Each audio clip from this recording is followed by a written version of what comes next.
स्वतंत्रतार यही स्वर्णिम अवसर में मोर आपण मानक अनेक अनेक शुभेच्छा और शुभकामना। अगस्ट मास 15 तारीख गोटे एमती शुभ दिन स्वर्णिम दिन जहाँ कैलेंडर रे लाल रंग रे चिन्हट करा जायछि आउ आमे एहाको जातीय दिवस रूप में पालन करछु। एही दिन कैलेंडर रे आसीबा पई बहुत किसी संघर्ष करिया पड़े। यार कहानी बहुत हृदय विदारक जहाँ आम समस्ते अल्प बहुत जानू। आज भी से पुराणा कथा मन पड़े पछ कथा आम तो देखिनु किंतु जिते पढ़ू बा शुणु आज भी देहरे लोम टांकुरी जाए। आखि आज भी आखिरे लुह आसी जाए। तो आमे तो अंगे निभेनु किंतु जो मैंने अंगे निभे जो मैंने देशपाई शहीद होते से माने केते जे माने तांकर रक्त रे कौन थिला से माने को माटी रे गढ़ा थिले जे से माने एते कष्ट सही पारले एते गुली खाई पारले चाबुकर माड़ खाई पारले परिवार ठू छिन्न हो पारले नानादी अत्याचार सही पारले।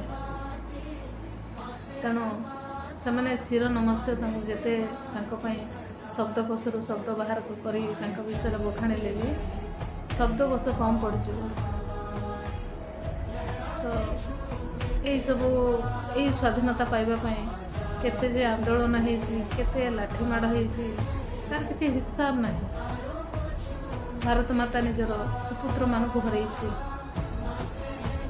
बाल गंगाधर तिलक सुभाष चंद्र बोस वीर सुरेंद्र साय आमर बाजीराव भगत सिंह सुखदेव राजगुरु एमती अनेक वीरपुरुष बलि कर से दिन जमी सुभाष चंद्र बोस देश विदेश साहाय्य आनी माने भल प्रशिक्षण जवान मानक निज आजाद हिंद फौज रे जोग देइथिले बा नियुक्ति करथिले। आज भी सेमती भल भल प्रशिक्षण युवक मानक बा जवान मानक भारतीय सेना विभाग जल स्थल और आकाश रे नियुक्त करिछि। जल स्थल आकाश विभाग रे नियुक्त करिछि। से दिन जमी बाजीराव निज गाँ को इंग्रेज मानक पशिवाक दे नथिला आ नौका न आणबार इंग्रेज माने छाती गुली बजाई। आज भी सेमती आमर देशर सीमार अनेक बाजीराव ठिया जो मैंने शत्रु को देश भीतर को आसवा देना से मुँहतोड़ जवाब दे फेरे दौरान निज छाती गोल शोचते आज भी अच्छा।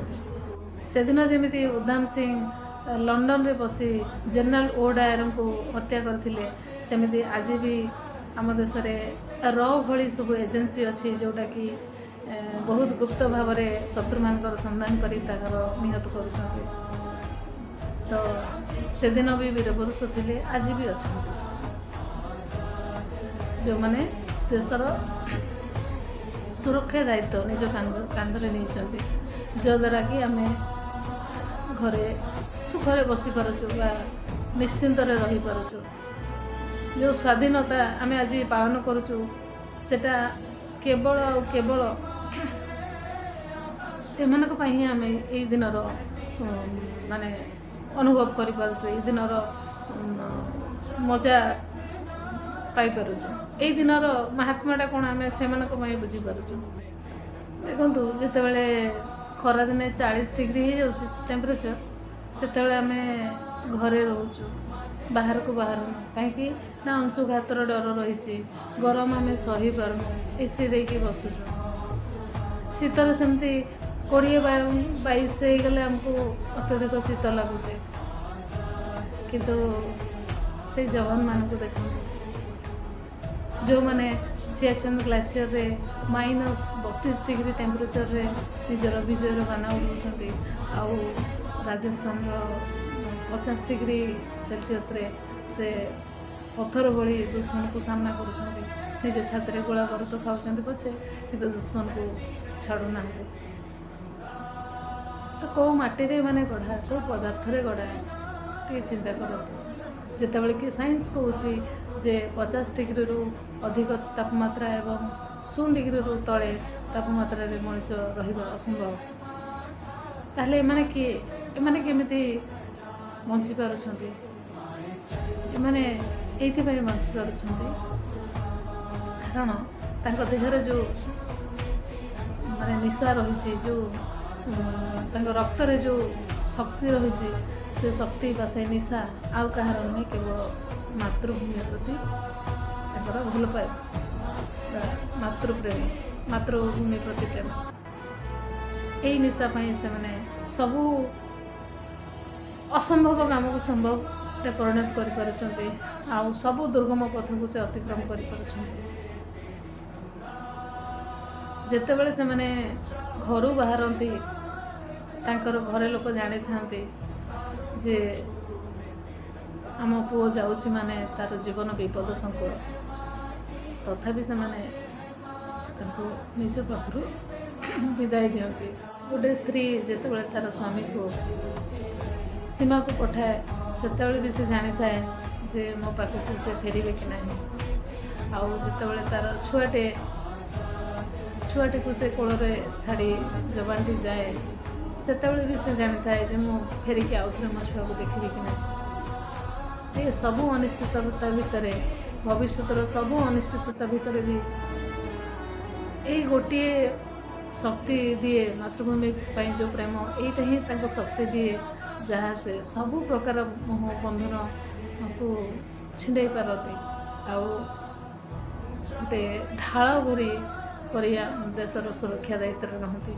ମାତୃଭୂମିର ଗୋଟେ ଢାଳ ସଦୃଶ ସେମାନେ ଠିଆ ହେଇକି ରହନ୍ତି, ପଥର ଭଳି। ଆଉ ସବୁ ଅସୁବିଧାର ସାମ୍ନା କରନ୍ତି। ସେ ଶତ୍ରୁର ଗୋଳା ବାରୁଦ ହେଉ, କି ଖରା ହେଉ, କି ବର୍ଷା ହେଉ, କି ଶୀତ ହେଉ, ସବୁ ଜିନିଷକୁ ସେ ପାର କରିଯାଆନ୍ତି। ଏମାନେ ଚିରନମସ୍ୟ। ଏମାନଙ୍କୁ କେତେ ବି ଆମେ କିଛି ବି ମୂଲ୍ୟ ଦେଇକି ଏମାନଙ୍କର ଋଣ ଆମେ ସୁଝେଇ ପାରିବାନି। ତେଣୁ